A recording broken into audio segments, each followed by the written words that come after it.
Assalamualaikum warahmatullahi wabarakatuh. Alhamdulillah, alhamdulillahi rabbil alamin. Wa bihi nasta'inu ala umurid dunya waddin. Ashhadu an la ilaha illallah wa ashhadu anna Muhammadan abduhu wa rasuluh. Allahumma salli ala Sayyidina Muhammad wa ala alihi wa sahbihi ajma'in. Amma ba'd. Faqad qala Allah subhanahu wa ta'ala fi kitabil karim. Bismillahirrahmanirrahim. Ya ayyuhalladzina amanu taqullaha haqqa tuqatih wa la tamutunna antum muslimun. Wahai orang-orang yang beriman, bertakwa kalian kepada Allah dengan sebenar-benarnya takwa, dan janganlah kalian mati kecuali dalam keadaan beragama Islam. Ayat ini Jumat dibacakan khatib. Kalau ada pengumuman di kantor bupati harus diulang-ulang tiap Jumat, pasti itu pengumuman penting, ya kan? Ini ayat sejak 1400 tahun yang lalu tiap Jumat dibacakan khatib. Berarti ayat ini penting. Jangan kamu mati.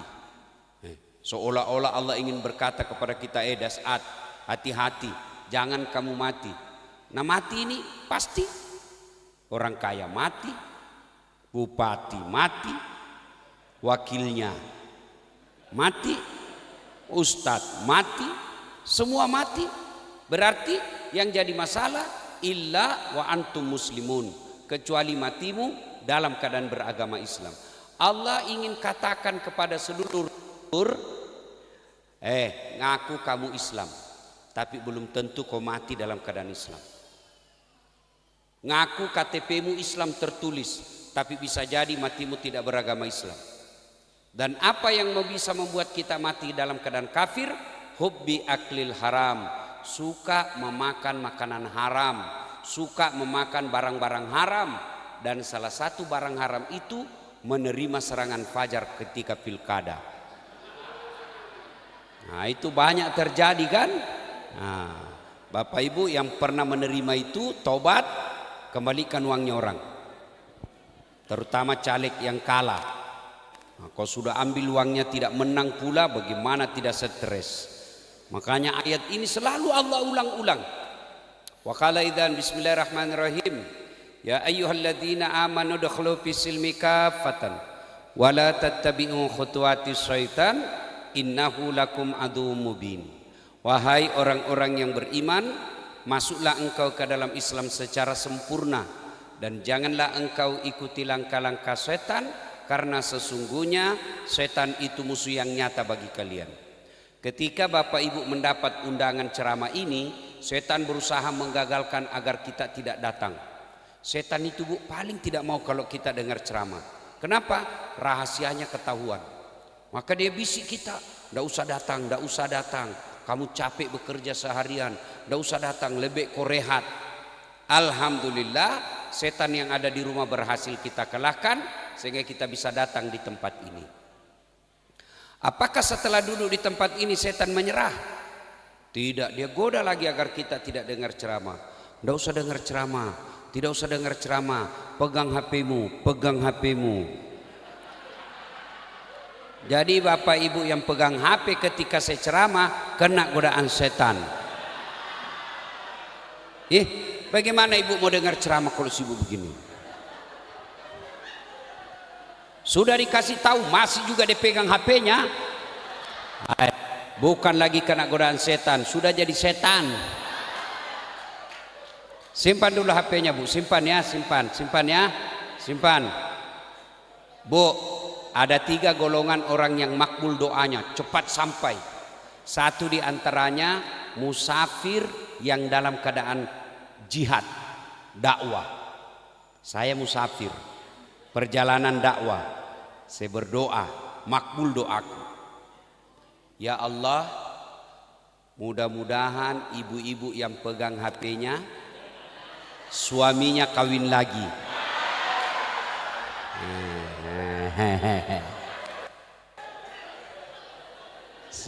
Simpan HP Bu ya, simpan dulu ya. Simpan, dengar ceramah dulu ya. Bisa? Bisa? Simpan dulu ya. Bayangkan saya hormati ini acara. Saya baru pulang dari Balikpapan, langsung balik ke Makassar, ke Surabaya, naik mobil lagi ke sini, sampai ceramah sini selesai, balik lagi saya ke Surabaya sebentar sebab subuh pesawat saya balik ke Makassar, lanjut lagi pergi ke Konawe untuk menghormati acara ini. Maka tolong hormati juga perasaanku. Nah, caranya simpan HP. Ya, Ustadz kita mau rekam, tuh ada kamera saya bawa dari Makassar. Tuh, biar dia rekam. Tapi kau bawa pulang Ustadz, jangan cemas, nonton YouTube. Peresmian Masjid Al-Fitrah Firdaus Probolinggo. Sudah nonton, jangan lupa like and share. Jangan ketawa ibu. Kalau ibu like share artis apa kau dapat? Ayo, bapak-bapak nonton artis apa kau dapat? Habis amalmu, kelihatan dadanya, kelihatan pahanya. Enggak juga kau dikasih pegang, cuma dikasih lihat-lihat. Habis amalmu.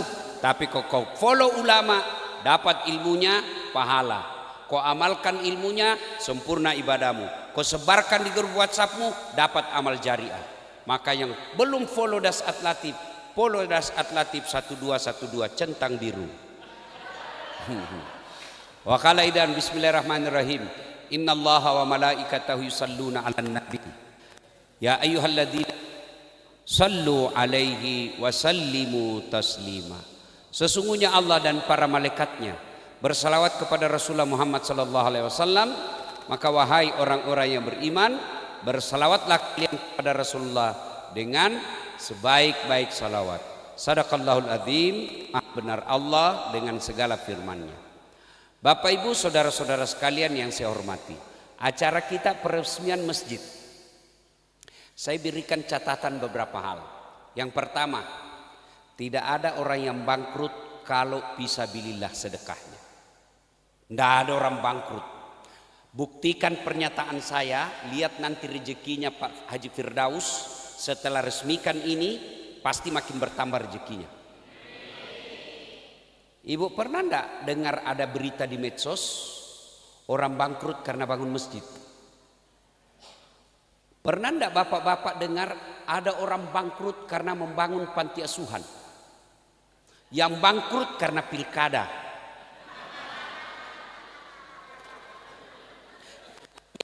Kasih bangkrut karena kau bilang wane piro. Yang bangkrut gara-gara pilcaleg. Yang bangkrut korupsi, dimiskinkan. Yang bangkrut selingkuh, bukan poligami ya, selingkuh.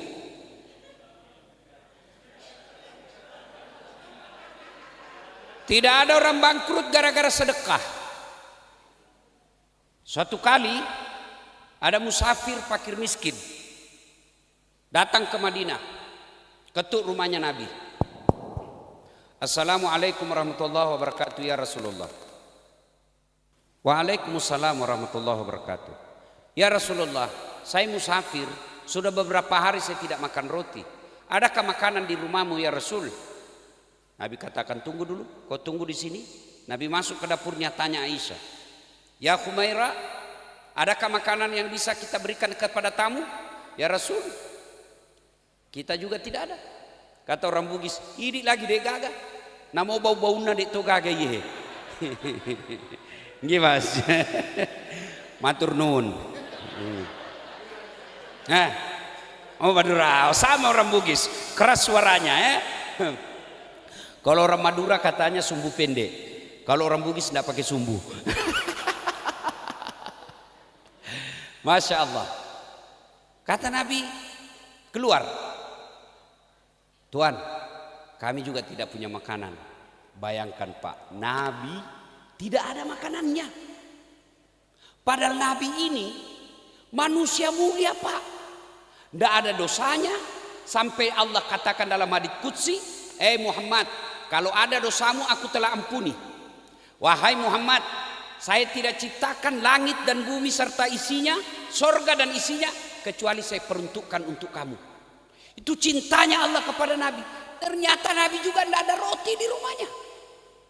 Padahal manusia jujur, tidak pernah bohong, tidak pernah selingkuh.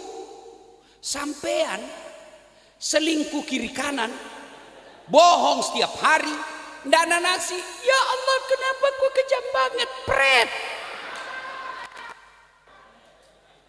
Nabi katakan, tidak ada. Tapi ini ada jubahku. Jubah itu bu, baju luarnya orang Arab. Kalau ibu bapak lihat itu imam-imam Masjidil Haram kan ada baju, ada lagi di luar tuh. Itu namanya jubah. Nabi lipat dan berikan. Saudaraku, saya tidak punya makanan, tapi ini ada jubah. Silakan kau jual. Senang ini orang pak.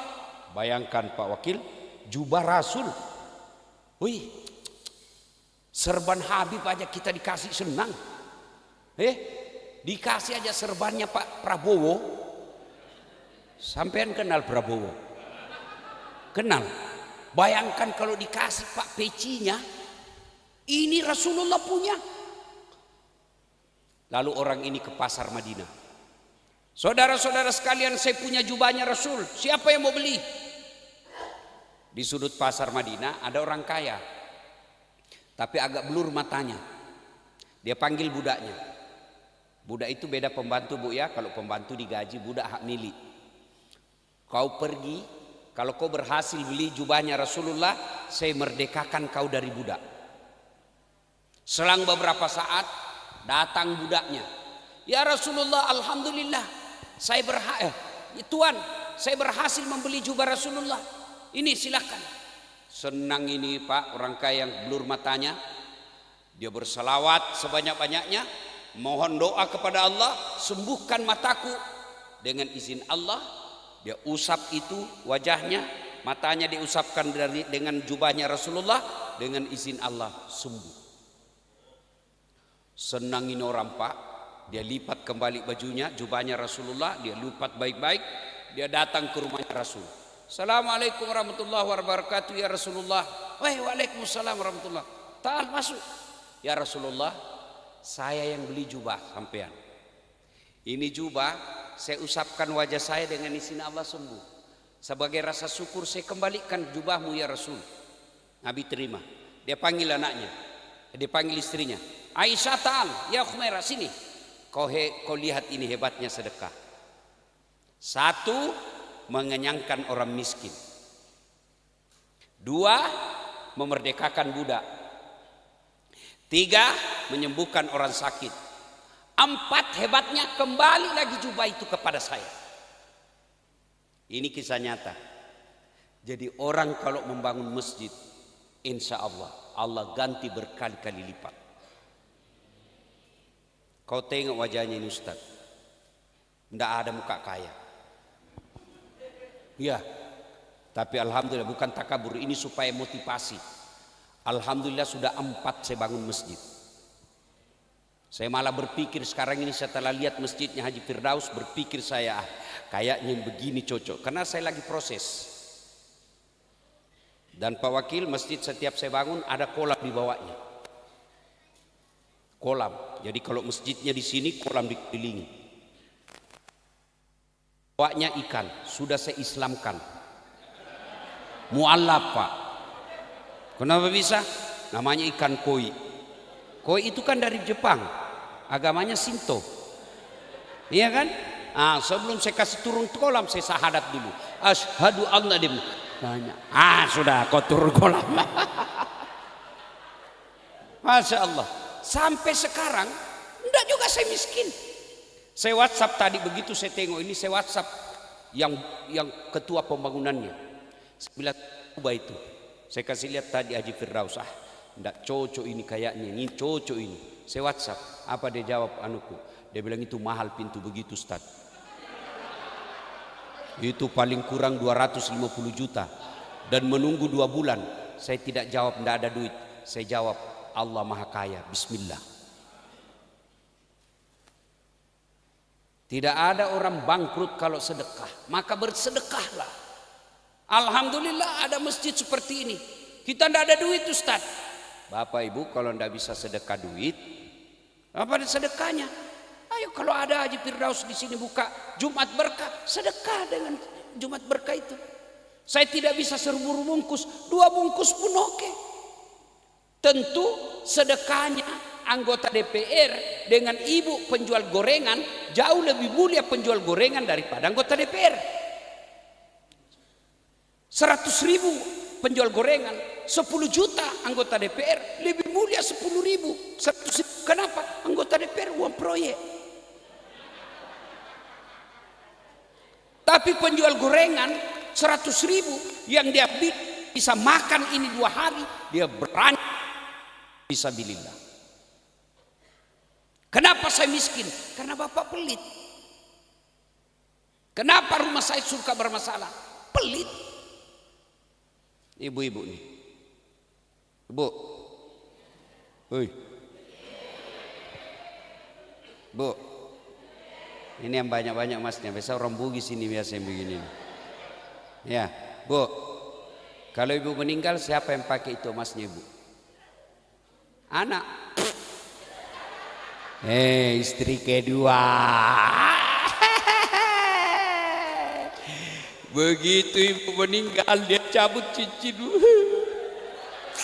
Ini cincin dulu saya belikan kau di Turki.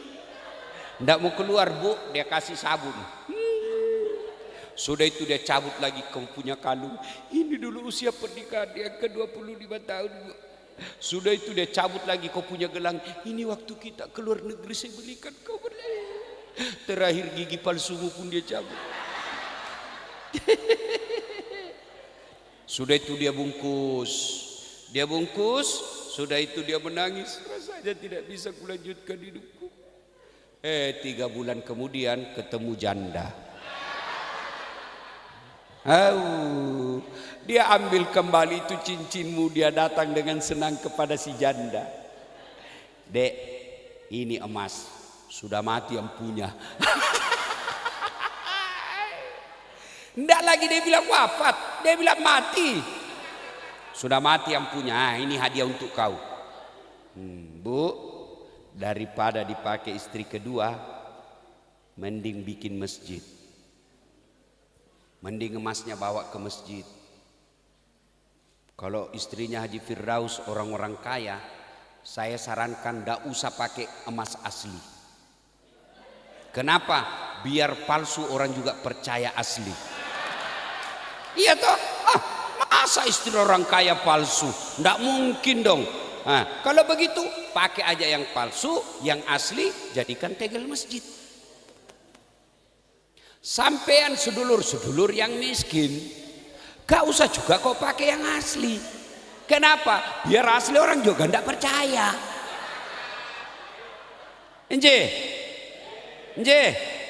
Maka lebih baik pakai yang palsu. Yang asli bawa ke masjid. Ini bapak-bapak yang sudah muka-muka sakaratil maut ini. Pikiran aja tambah mobil, pikiran aja tambah aset. Sudah. Kalau anak sudah pada jadi ada rumah, saatnya bikin masjid, Pak. Rugi bapak kaya kalau tidak punya rumah ibadah. Tidak mesti besar, kecil begini nyaman. Rugi Pak, rugi. Habis duit untuk dunia, masa tidak ada untuk akhirat? Mudah-mudahan bapak yang punya niat doa kepada Allah. Tidak ada yang mustahil kalau Allah mau. Sedekah, bangun masjid. Tidak bisa bangun masjid, tenaga kita pakai. Sambil berdoa, ya Allah tambahkan rezekiku supaya saya bisa bangun masjid. Ya Allah mudahkan rezekiku supaya saya bisa berbuat rumah ibadahmu. Bapak Ibu pernah lihat video saya yang rekening saya diblokir? Ada sampai di Probolinggo itu rekening saya diblokir kan sama PPATK. Ya kan? Kalau saya tidak salah bulan 3 atau bulan 5 itu diblokir saya punya. Padahal saya mau bayar masjid. Kan tukangnya sudah bilang, Ustadz saatnya pembayaran Pak. Saya pergilah ke bank. Diblokir saya punya untuk pembangunan masjid. Malamnya saya mengadu kepada Allah. Ya Allah, jangan kau kasih malu saya. Bayar utangmu. Bukan saya punya utang, bukan rumah saya, rumah Allah. Bayar utangmu ya Allah. Saya cuma bantu bangunkan, saya cuma menolong bangunkan. Kamu yang punya ibadah, tempat ibadah, bayar utangmu ya Allah. Oh, cash Allah bayar bermiliar-miliar. Viral itu, rekening saya diblokir. Oh, mengalir bantuan orang. Maka Bapak Ibu, kenapa kita miskin? Karena kita pelit. Allah tidak minta kau sedekah 100 juta kalau duitmu terbatas. Mulai dari kecil sambil berdoa, ya Allah, saya Jumat ini saya hanya bisa 5 bungkus nasi bungkus. Tambahkan ya Allah, mudah-mudahan minggu depannya saya bisa 10 bungkus. Mudah-mudahan bulan depannya 20 bungkus. Insya Allah. Ibu-ibu, rumah Pak, Bapak punya rumah mewah, meninggal menantu yang punya Pak. Ya kalau menantu soleh, ya kalau salah, sedekahlah. Adik-adik yang masih bingung cari kerja, kau pancing rezekimu dengan sedekah. Tidak usah kau sogok. Mau jadi polisi nyogok rugi, mau jadi pegawai negeri nyogok rugi. Tidak percaya, tanya Pak Wakil, berapa gajinya pegawai negeri, berapa gajinya wakil bupati. Lebih banyak gaji. Iya. Lalu nyogok 400 juta. Dengar-dengar sampai kalau mau polisi sampai miliar-miliar. Nah, sampai pensiun kembali uangmu itu. Berapa gajinya? Gajinya TNI Polri. Tercatat Pak, bisa ditahu. Kalau ada tiba-tiba pegawai negeri, polisi, tentara, ASN tiba-tiba punya duit miliaran, pasti dia salah gunakan itu jabatannya. Daripada nyogok, minta kepada Allah. Satu, sedekah. Saya mau tanya lagi Bu, Ibu, Pak, Bapak kalau ikut pilcaleg kalah, ada pilihan?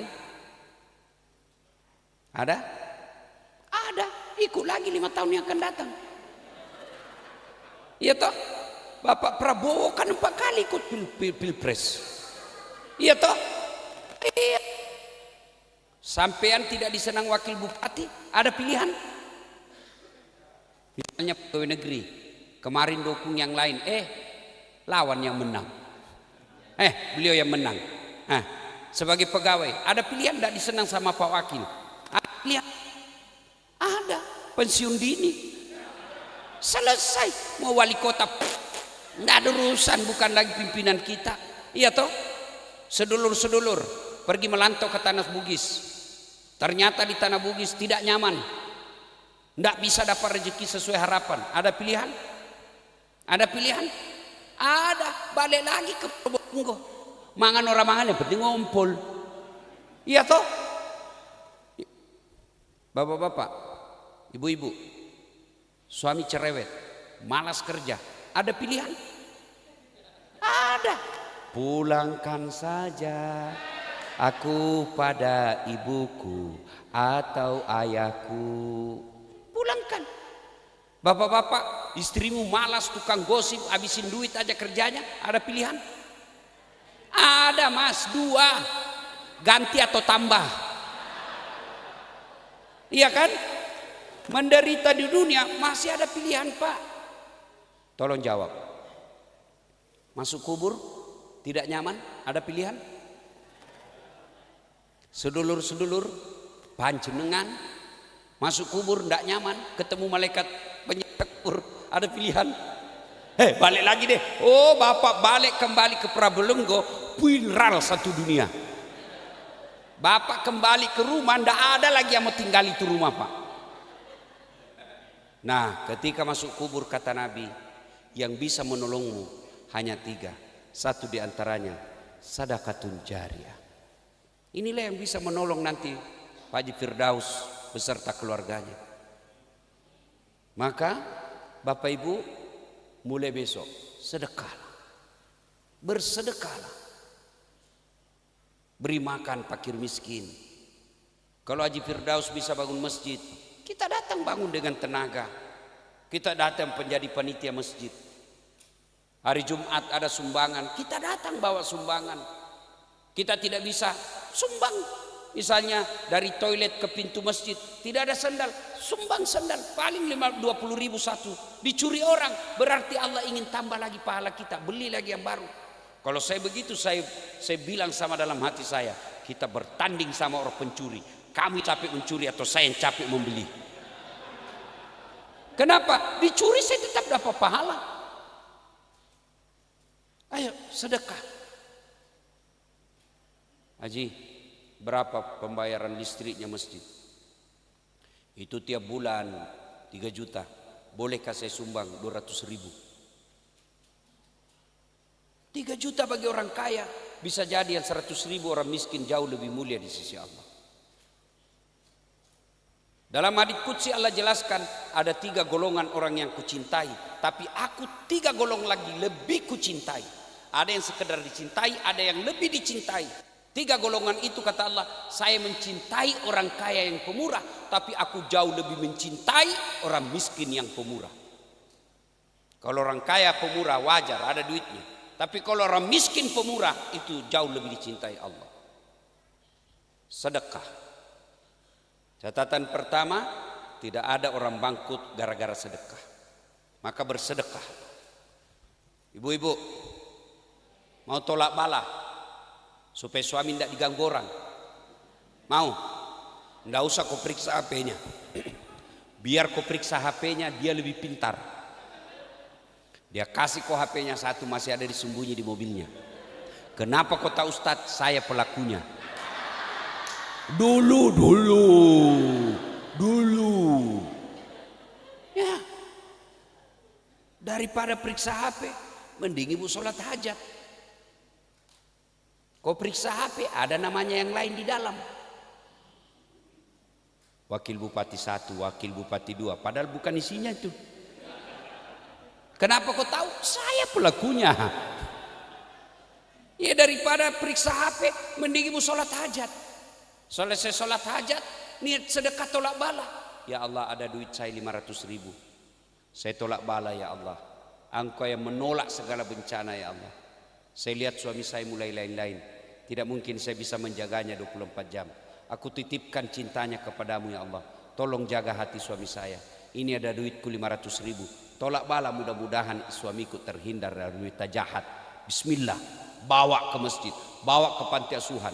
Insya Allah Allah yang jaga. Daripada kau curhat di tetangga, tidak kusangka suamiku, tidak kusangka. Jangan kau ngomong-ngomong. Besok dia pergi ngomong-ngomong sama tetangga, jangan kau ngomong-ngomong selingkuh suaminya. Lebih baik curhat kepada Allah. Iya, minta pertolongan Allah, sedekah. Yang jadi masalah kalau suaminya juga bangun sholat tengah malam. Capek sudah saya lihat istri saya ya Allah. Marah-marah aja kerjanya ya Allah. Ini ada duitku 500 ribu ya Allah. Tolak bala. Mudah-mudahan istriku tidak lihat saya ketika saya kawin lagi.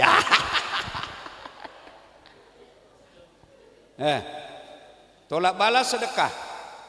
Ada di sini yang sakit, tidak sembuh-sembuh, capek ke dokter. Tolak bala dengan sedekah. Saya sudah buktikan berapa kali itu Pak. Hebatnya itu sedekah dengan tolak bala. Terakhir beberapa bulan yang lalu saya pergi ceramah di Freeport. Itu kan ketinggian Bu. Ceramah di atas ketinggian, dingin, tiba-tiba pulang hilang suara saya. Bayangkan kalau penceramah hilang suaranya. Kalau kaki masalah masih bisa saya ceramah. Sama pemain bola tiba-tiba rusak lututnya. Penceramah hilang suara. Saya ke dokter, THT, dia periksa. Masuklah alat kamera. Hasilnya apa dia bilang? Pak Ustadz, ini berat saya sampaikan tapi ini kenyataan. Apa dok? Apa kata dia? Ini pita suaranya Pak Ustadz, sarafnya rusak. Jadi tidak bisa lagi diperbaiki. Stres saya. Tidak bisa diperbaiki dok, tidak bisa. Saya pergi cari orang susah. Dapat. Saya suruh tim saya, kau cari orang miskin, perbaiki rumahnya. Ketemu. Cari orang susah, ada didapat, tua-tua rusak matanya, kasihan janda sendiri di pinggir kota, kita bantu. Sudah itu rumah kita belah rumah, perbaiki rumahnya. Saya pergi cek di Singapura. Begitu selesai cek dokter, apa kata dokter? Ini cuma asam lambung. Bayangkan, ini ndak bisa sembuh. Dia kasih saya obat, 2 hari berobat, sembuh, bisa lagi ceramah. Apa tipnya? Sedekah. Kalau ada tuan-tuan di sini capek berobat makan obat, coba terapi sedekah. Tidak ada yang mustahil di sisi Allah. Jangankan orang sakit, orang hidup, orang mati aja bisa dihidupkan Allah. Orang dalam perut ikan saja bisa diselamatkan Allah. Orang lain bakar api saja bisa diselamatkan Allah. Caranya minta pertolongan Allah supaya cepat kabul permintaan, sedekah. Catatan pertama, sedekah.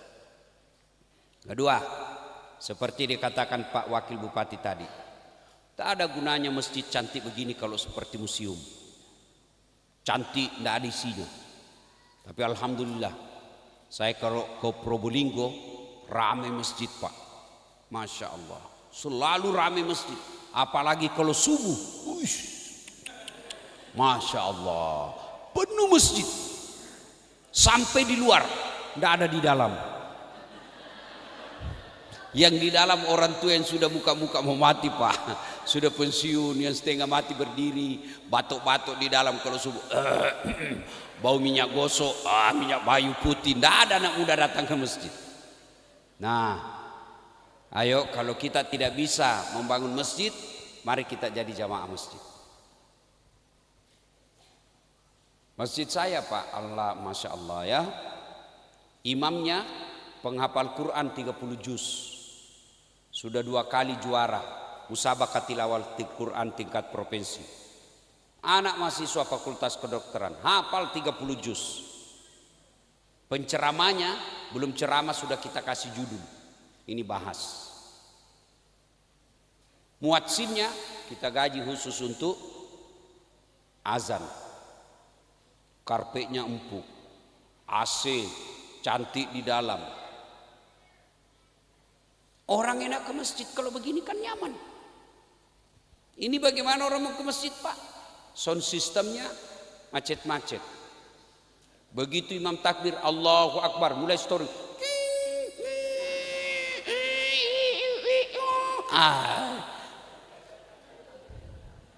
Yang azan orang tua sudah pensiun, penyakit asma. Yang 4 kali tarik nafas baru sampai.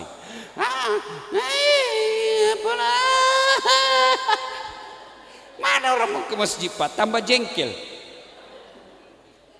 Dapat lagi karpet sudah 7 Muharram tidak pernah diganti. Begitu kita sujud bau pecing. Banyak pula semutnya. Dapat lagi penceramah, mulai salam pertama sampai terakhir neraka aja terus dia cerita. Kamu bakal dibakar, dibanting, dilipat, digunting lidahmu, ditusuk pantatmu. Dia bilang ada budaya, tidak usah ke masjid bikin takut-takut, itu penceramah. Sebelum saya lupa, Pak Haji Firdaus, penceramah yang hadir di sini semua kasih masuk Pak. Jangan satu golongan. Ambil NU, ambil Muhammadiyah, ambil Wahda Islamiyah, PII, masukkan semua kecuali Wahabi. Ini yang jenggot-jenggot itu yang suka kafir-kafir kita. Maulid kafir, bid'ah, masuk neraka, kayak dia panitia hari kiamat Pak. Nggak usah, kasih ambil Islam Ahlus Sunnah wal Jamaah, yang Islam yang rahmatan lil alamin. Dapat lagi apa? Imamnya lagi, Masya Allah, imam yang balik-balik sunnah Nabi. Kata Nabi, kalau kau jadi imam, ringkaskan bacaanmu. Kalau kau jadi imam, bacalah yang umumnya. Kenapa Pak? Sebentar itu Pak, mengganggu konsentrasi. Sebentar. Ya. Kalau bisa Pak Imam, hafal Quran tapi jangan panjang-panjang. Nabi yang anjurkan itu. Kalau kau jadi imam kata Nabi, ringkaskan bacaanmu. Yang kedua, baca yang umumnya orang hafal. Bukan kata ulama, Nabi yang bilang. Ini kita jadi imam Pak, baru mau takbir, sudah lama. Banyak sekali gayanya.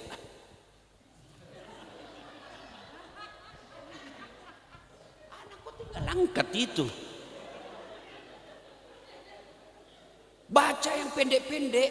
Itulah sebabnya itu imam sunnah. Setiap dia mau angkat takbir mesti balik ke belakang dulu. Salat jami rahimakumullah. Kenapa? Inspeksi pasukan, lihat jamaah. Kalau banyak orang tua jangan kau siksa. Apalagi kasihan yang remati. Masya Allah, sudah 2 kali jatuh kepalanya belum selesai imam.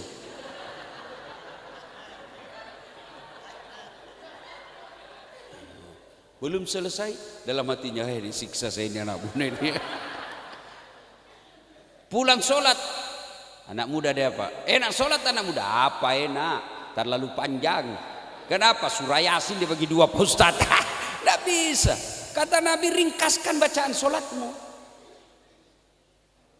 Yang kedua kata Nabi, baca yang umumnya orang hafal. Kenapa disunnahkan membaca yang orangnya orang hafal? 1, jamaah khusyuk. Dia bisa konsentrasi. Coba kalau imam baca wadduha, kita bisa ikut. Kenapa? Kita hafal. Imam baca kul huwallahu ahad, anak-anak ikut. Kenapa? Dia hafal.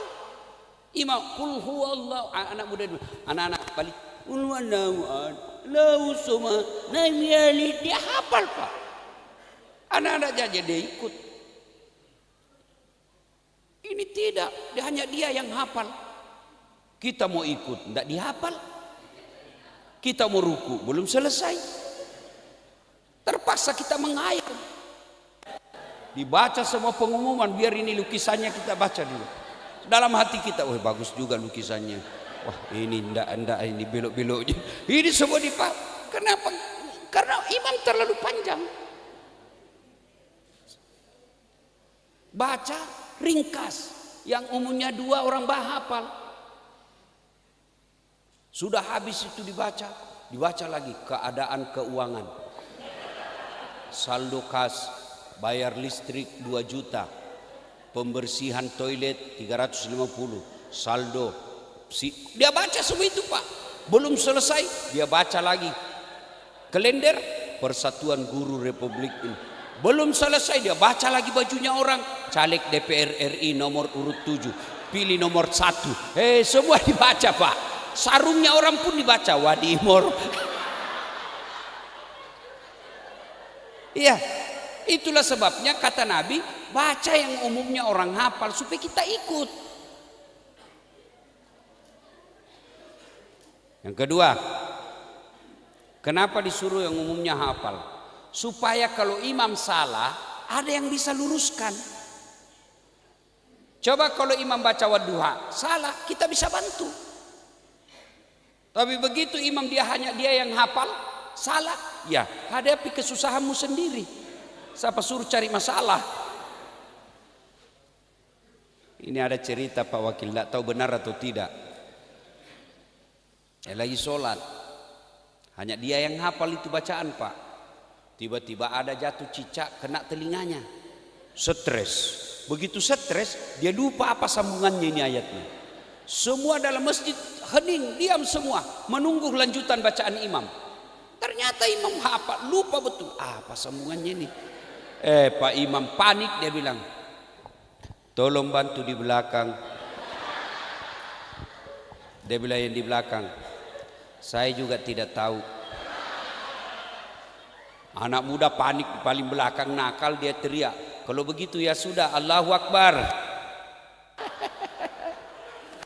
Ya, maka Pak Haji Firdaus seleksi imam.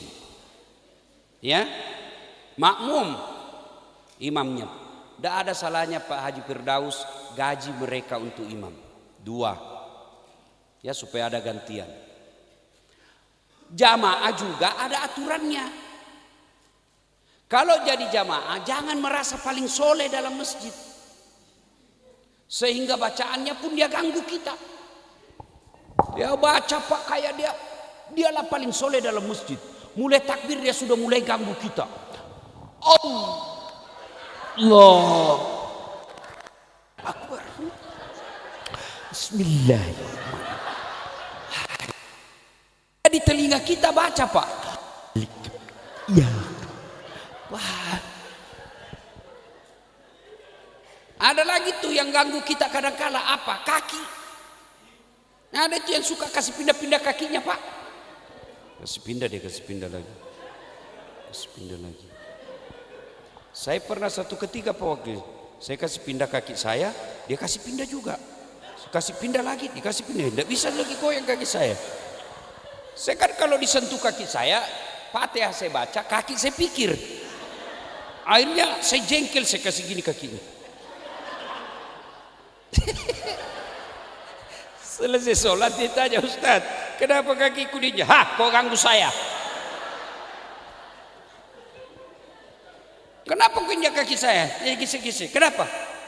Anu Ustaz, supaya sap lurus. Saya dek, kalau kamu mau sapmu lurus, bukan kaki yang dikasih rapat, tapi apa? Nih pundak, sini.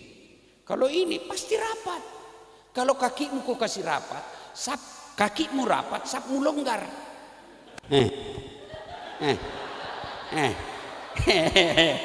Begitu kau ruku, ya, maka jangan merasa paling soleh dalam masjid. Kalau mau tanya dulu orang, Pak, enggak apa-apa kasih jijik. Kau umumnya kita enggak senang disentuh, karena yang kita pikir kaki. Apalagi, jangan bikin gerakan yang membuat orang terpengaruh. Banyak sekali gerakannya. Aduh. Apalagi kata Nabi, kalau kau datang ke berjamaah ke masjid, sunnah, apalagi kalau subuh, itu sunnah sikat gigi dulu. Itu orang yang sikat gigi dulu baru datang ke masjid, 70 kali lipat kemuliaan daripada yang tidak. Artinya apa? Kalau bapak sikat gigi dulu baru datang ke masjid, 70 kali baru sama yang tidak sikat gigi. 70 kali sholat baru sama. Kenapa dianjurkan sikat gigi? Itu maknanya jangan kau ganggu orang di sampingmu. Bayangkan kalau tadi malam kau makan pete dan sudah 2 hari sampai anda sikat gigi. Allah karim, at-tahiyyat. Waduh, di sampingmu. Begitu kau lewat depan rumahnya, kau jangan diviralkan. Itu bau giginya itu. Itu sunnah. Ya, maka jamaah ada aturannya. Nah, imam salah, jamaah jangan asal sembarang. Ini imam, jamaah tidak boleh itu di belakang sebelah kanan imam, belakangnya imam sebelah kanan, itu tidak boleh orang sembarang, minimal hafalannya banyak. Kenapa? Dia muballaga namanya. Apa itu muballaga? Berasal dari kata muballig, yang menyampaikan. Ini kalau dalam struktur negara, muballaga ini anggota DPR. Yang imam, wali kota atau wakil bupati, salah boleh ditegur. Misalnya ruku, dia pergi sujud, boleh ditegur, boleh. Siapa yang tegur? Tidak boleh semua dalam. Apa? Yang di sebelah kanan belakang. Tegurnya pun ada aturannya. Tidak boleh salah imam langsung mubalah bilang, "Mam salah." Tidak boleh begitu. Mestinya sujud dia pergi ruku, langsung bapak dorong jatuh. Tidak bisa. Bagaimana etikanya? Subhanallah, maha suci Allah. Itu artinya kalau pemimpin kita salah, bukan dengan membakar gedung. Kalau pemimpin kita salah, bukan dengan tutup jalan, kasih rusak, kasihan dagangannya orang. Kalau orang ada bupati salah, bukan dengan menutup jalan, ambulans akhirnya macet dan meninggal orang. Bukan begitu orang Islam. Kalau salah, anggota DPR ngomong, Subhanallah, tegur. Itu etika. Ustadz, anggota DPR tidak mau ngomong. Ya memang dia tidak bisa ngomong. Apa itu? Lain ditanya, lain dia bicara. Kenapa ada anggota DPR begitu? Wane piro. Kau salah, kenapa kau pilih orang tidak bisa ngomong? Nah, berjamaah itu ada aturan-aturannya. Mudah-mudahan setelah jadi masjid makin ramai berjamaah. Bagaimana perempuan Ustadz? Katanya perempuan tidak boleh ke masjid. Siapa bilang? Tidak ada ayat, tidak ada hadis, tidak ada ulama yang mengatakan perempuan tidak boleh ke masjid. Nabi cuma mengatakan perempuan tidak dianjurkan ke masjid. Tapi kalau mau ke masjid jangan dilarang. Kenapa dulu perempuan tidak dianjurkan? Karena perempuan kalau keluar dekat dengan fitnah, ditakutkan menggoda laki-laki. Yang kedua ditakutkan diculik dan dibawa lari. Di Probolinggo ini aman. Apalagi usia 65 tahun. Siapa yang menculik? Rugi menandi ongkos. Datanglah berjamaah. Pak, Bu, sedulur-sedulur punya anak bawa ke masjid. Ini yang ceramah. Coba sebut-sebut penceramah yang Bapak kenal. Coba sebut-sebut. Hampir semuanya dari Timur Tengah dan alumni pesantren. Guru kita Abdul Somad dari pesantren bahkan ke Timur Tengah. Adi Hidayat dari pesantren bahkan dari Timur Tengah. Khalid Basalama pesantren dari Timur Tengah. Guru kita Gus Baha dari pesantren. Dasat Latif dosen Sospol Unhas. Tidak pernah saya kalau mondok khusus. Dari mana belajar? Masjid. Dari kecil saya sudah tinggal di masjid. Belajar di mana? Masjid. Dengar ceramah saya catat. Dengar dakwah saya catat. Sampai sekarang mau tidur saya dengar ceramah ganti-ganti. Kadang-kala ceramah saya nonton juga. Saya bilang dalam hati, lucu juga ini Ustadz ini. Jangan masuk. Iya. Bapak-bapak bawa ke masjid. Masa kalau anak kita ulang tahun, kita mampu bawa mereka ke Surabaya, kita bawa ke Semarang. Kenapa anak kita acara begini tidak bisa kau bawa ke masjid? Bawa ke masjid. Kepada takmir masjid, mohon maaf, kalau ada anak-anak yang kecil-kecil datang ke masjid, jangan diusir kalau mereka ribut, tidak apa-apa. Namanya anak-anak, daripada dia ribut di pinggir jalan. Ada takmir masjid, begitu anak-anak ribut, dia tarik telinganya, tempelin, keluar kau. Anak mau lagi datang ke masjid.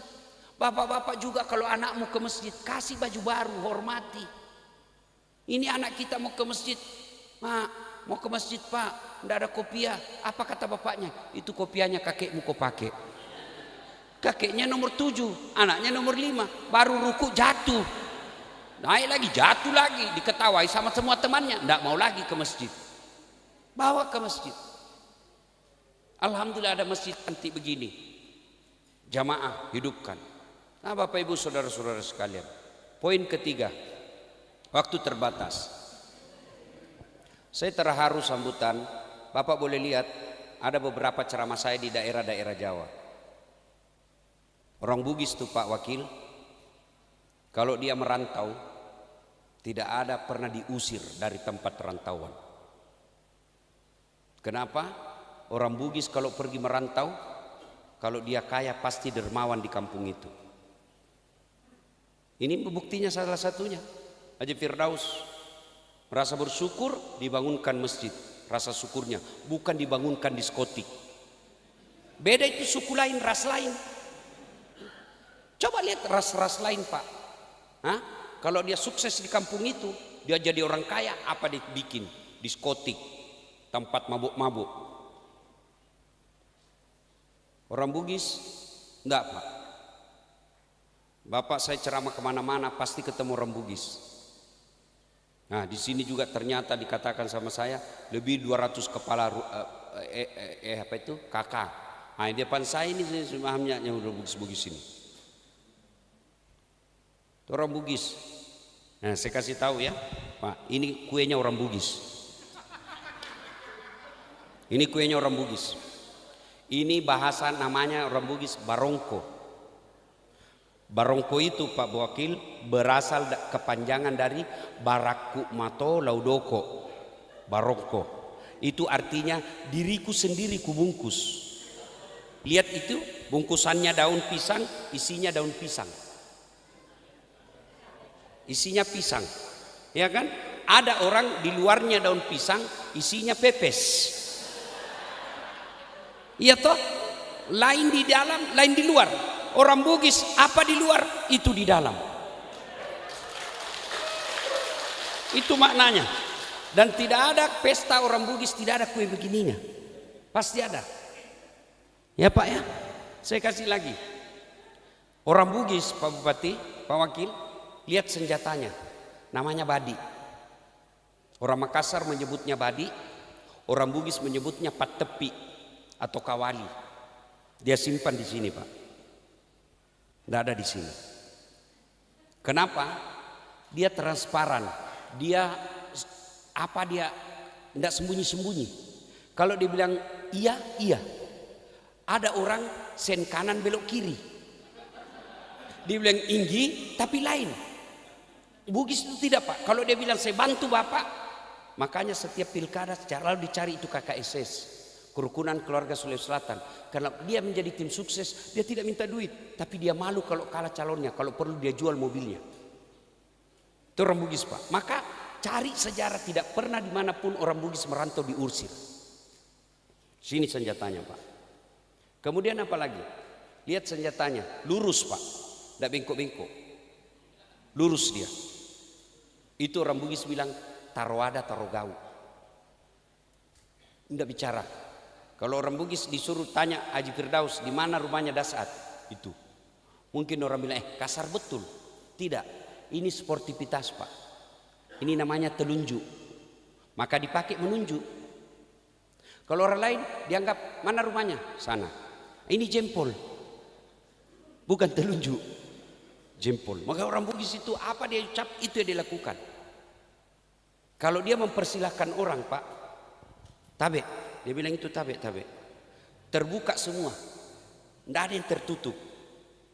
Mungkin ada orang bilang silahkan. 4 tertutup, 1 terbuka. Orang Bugis tidak Pak, silahkan. Saya mengajar saya dosen di Unhas, mengajar mata kuliah komunikasi antar budaya. Itu diajar, dipelajari itu. Nah, kemudian apa lagi? Bapak besok ke Wakil, ke Sulawesi, lihat semua warung Sulawesi. Semua di depan. Dapurnya semua di depan Pak. Coto, konro, sop sodara, ikan bakar, palu bara. Itu di depan semua dapur, tidak ada di belakang. Itu artinya apa? Kau bisa lihat yang saya sajikan. Tidak ada main rahasia. Tapi yang pasti orang Bugis kalau dia kaya pasti dermawan. Dan kalau dia kaya, dia bangun masjid di kampungnya. Kalau merantau, dia kirim uang ke kampungnya, dia bangun juga di kampungnya orang. Nah inilah salah satu bukti Pak Haji Firdaus. Makanya mewakili orang Bugis, saya berterima kasih kepada sedulur-sedulur warga Probolinggo yang menerima kami di tanah Jawa ini. Kami hidup kepada saudara-saudara perantau, muliakan orang yang kamu tempati cari nafkah. Kalau kamu disinggung, itulah risiko perantau. Tapi tetap hormati. Di mana saja kita merantau, hormati pribumi. Kenapa? Karena mereka masih mau sedia menerima kita cari nafkah. Syarat syukurnya ada rezeki, berbagilah seperti yang dicontohkan Haji Firdaus dan keluarga pada malam ini. Bapak Ibu saudara-saudara sekalian, ingin rasanya berlama-lama, tapi yang membatasi kita. Masjid telah ditunaikan hajatnya oleh Haji Firdaus. Sebagai rasa syukur, mari kita hidupkan jamaah. Kita datang berjamaah, kalau ada perbedaan pendapat, nafikan. Yang kita besarkan adalah persamaan kita. Mudah-mudahan masjid ini menjadi asbab seperti janji Allah. Walau anna ahlal qura amanu wattaqau la fatahna alaihim barakatim minas sama'i wal ard. Apabila penduduk suatu negeri beriman dan bertakwa kepadaku, maka Allah janjikan, aku turunkan keberkahan dari dalam tanah dan aku munculkan keberkahan dari langit dan dari dalam tanah.